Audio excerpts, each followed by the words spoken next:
السلام علیکم ورحمۃ اللہ وبرکاتہ۔ رب اشرح لی صدری ویسر لی امری واحلل عقدۃ من لسانی یفقہوا قولی۔ اعوذ باللہ من الشیطان الرجیم، بسم اللہ الرحمن الرحیم۔ جیسا کہ پچھلے لیسن میں ہم نے پڑھا تھا کہ دوسری دفعہ جو وحی آئی اس میں سورہ مدثر کی ابتدائی آیات نازل ہوئی۔ ان آیات کے اترنے کے بعد نبی صلی اللہ علیہ وسلم دعوت تبلیغ کے کام میں لگ گئے۔ چونکہ آپ کی قوم اکھڑ اور بت پرست تھی، باپ دادا سے جو کچھ ہوتا آیا تھا اس کو حق سمجھتی تھی۔ اس میں اکڑ اور تکبر بھی بہت تھا، نیز وہ اپنے معاملات کے فیصلے تلوار سے کیا کرتی تھی۔ اس لیے اللہ نے آپ صلی اللہ علیہ وسلم کے لیے یہ راستہ چنا کہ تبلیغ کا کام خاموشی اور رازداری سے کریں اور صرف اسی کو مخاطب کریں جو بھلا، حق پسند اور قابل اطمینان ہو، اور ان میں سے سب سے پہلے اپنے گھر، کنبے، قبیلے اور دوست احباب کو دعوت دیں۔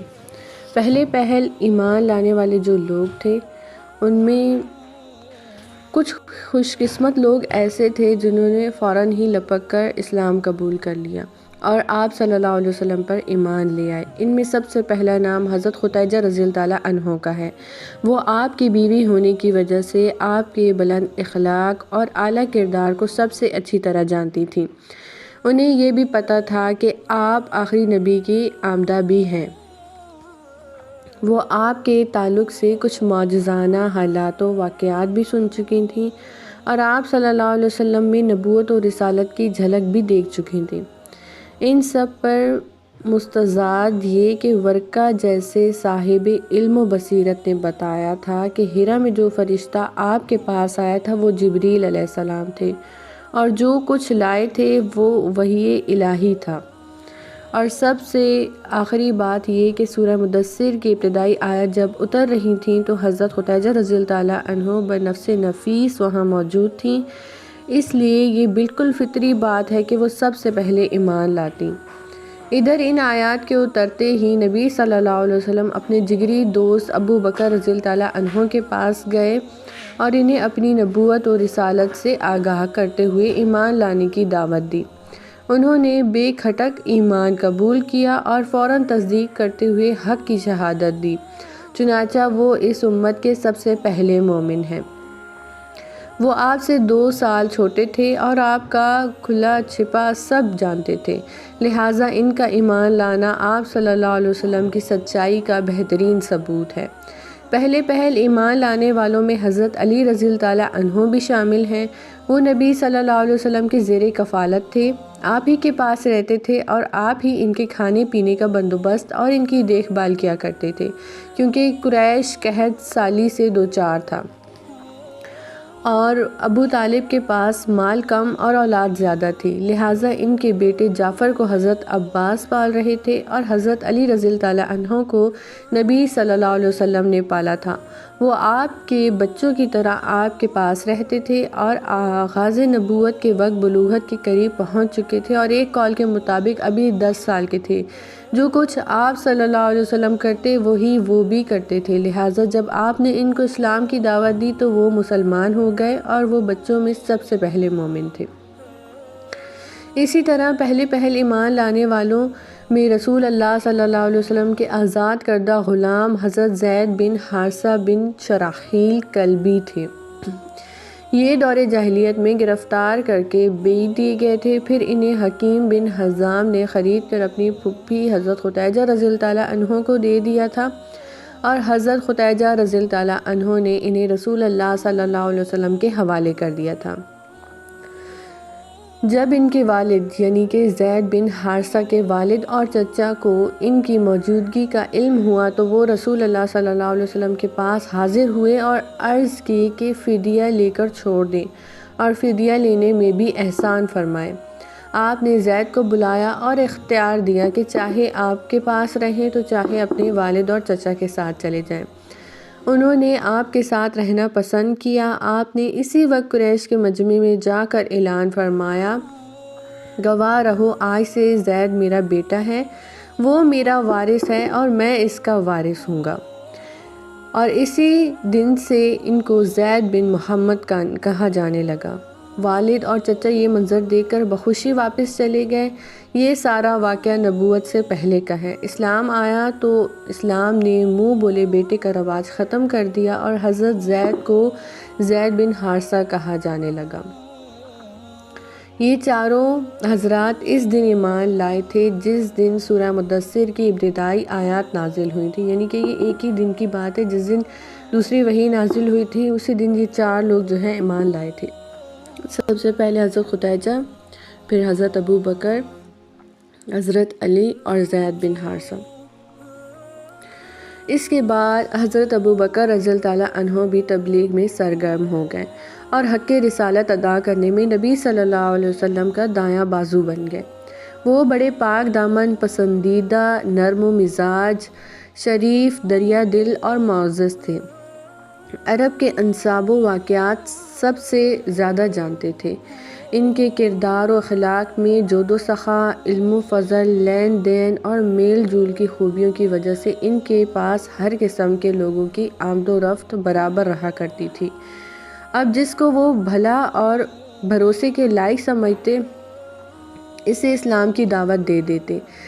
اس طرح ایک بار صحابہ کی ایک جماعت نے ان کے ذریعے سے اسلام قبول کیا، جن میں سر فہرست عثمان بن عفان، زبیر بن عوام، عبد الرحمن بن عوف، سعد بن ابی وقاص اور طلحہ بن عبید اللہ تیمی رضی اللہ تعالیٰ عنہ کے نام آتے ہیں۔ ان سب کو ابو بکر رضی اللہ تعالیٰ عنہ نے اسلام کی حقیقت سے آگاہ کیا اور انہیں نبی صلی اللہ علیہ وسلم کے پاس لے آئے تو ان سب نے اسلام قبول کر لیا۔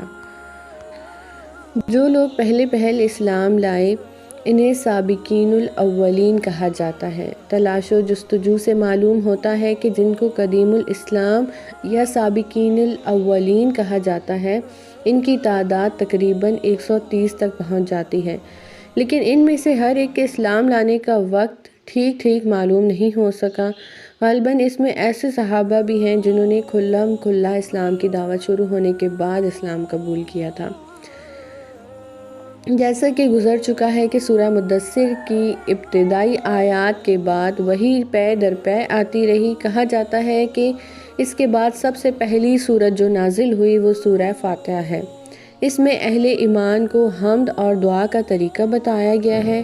اللہ کی ہستی کی چند جامع صفات بیان کر کے اس کا ٹھیک تصور دیا گیا ہے اور یہ بھی سمجھا دیا گیا ہے کہ اس دنیا میں اچھے یا برے جیسے کام کرو گے ٹھیک ویسا ہی نتیجہ اور بدلہ پاؤ گے، اور یہ بدلہ آگے ایک دوسری دنیا میں ملے گا۔ اس کے علاوہ کامیابی اور سعادت کے راستے کی پہچان بھی بتائی گئی ہے۔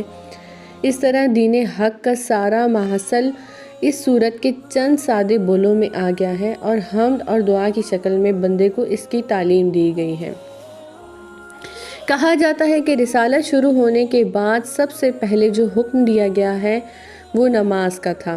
حضرت جبریل علیہ السلام تشریف لا کر نماز اور وضو کا طریقہ رسول اللہ صلی اللہ علیہ وسلم کو بتا کر گئے تھے اور صبح شام 2 رکعت نماز پڑھنے کا حکم بھی دیا تھا۔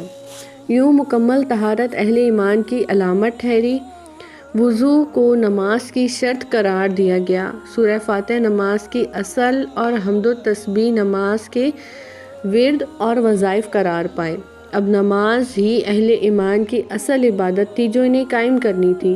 اس کے لیے وہ نظروں سے دور جگہوں کا انتخاب کرتے اور کبھی کبھی وادیوں اور گھاٹیوں میں بھی چلے جاتے تھے۔ اسلام کے ابتدائی دنوں میں نماز کے علاوہ کسی عبادت یا حکم یا معنی کا پتہ نہیں چلتا۔ وحی آتی تھی، توحید کے مختلف گوشوں کو بیان کرتی تھی، صحابہ رضی اللہ تعالیٰ عنہ کو نفس کی صفائی کی ترغیب دیتی تھی، مکارم اخلاق پر ابھارتی تھی، جنت و جہنم کے حالات بیان کرتی تھی اور ایسی زبردست نصیحتیں لے کر آتی تھی کہ ان سے سینے کھل جاتے تھے اور روح کو غذا ملتی تھی۔ ادھر رسول اللہ صلی اللہ علیہ وسلم بھی کتاب و حکمت کی تعلیم کے ذریعے سے صحابہ کرام رضی اللہ تعالیٰ عنہ کو یکجا کرتے، انہیں دلوں کی صفائی، اخلاق کی پاکیزگی، معاملات کی سچائی اور نفس کی عفت کی ترغیب دیتے۔ تاریکیوں سے نکال کر روشنی میں لاتے، صحیح راستہ بتاتے اور اللہ کے دین کو مضبوطی سے پکڑنے، اس کی رسی کو اچھی طرح تھامنے اور اس کے معاملے میں ثابت قدم رہنے کی تلقین فرماتے تھے۔ یوں 3 برس گزر گئے اور صرف افراد کو دعوت دی جاتی رہی، یعنی کہ جو بھروسے مند لوگ تھے ان کو پکڑ پکڑ کے دعوت دی تھی، لیکن مجلسوں اور محفلوں میں کہیں اعلانیہ تبلیغ نہیں کی گئی۔ لیکن قریش کو پھر بھی اس بات کا علم ہو گیا اور بعض نے اس پر تنقید بھی کی، بعض اہل ایمان پر کچھ زیادتیاں کی گئی تھیں، تاہم عمومی طور پر قریش نے اب تک اس سے کوئی اہمیت نہیں دی تھی، یعنی کہ کچھ لوگ جو قریش کے تھے انہوں نے زیادتیاں وغیرہ کی تھی، لیکن عام طور پہ جو ہے قریش جو ہے انہوں نے کوئی اہمیت اس بات کو نہیں دی تھی۔ ادھر نبی صلی اللہ علیہ وسلم نے بھی ان کے دین سے کوئی تعارض نہیں کیا تھا اور نہ ہی ان کے معبودوں کے خلاف کوئی بات کہی تھی۔ تو آج کا لیسن اتنا ہی ہے، کل سے ہم پڑھیں گے انشاءاللہ تعالی اسلام کی اعلانیہ تبلیغ کے بارے میں۔ السلام علیکم ورحمۃ اللہ وبرکاتہ۔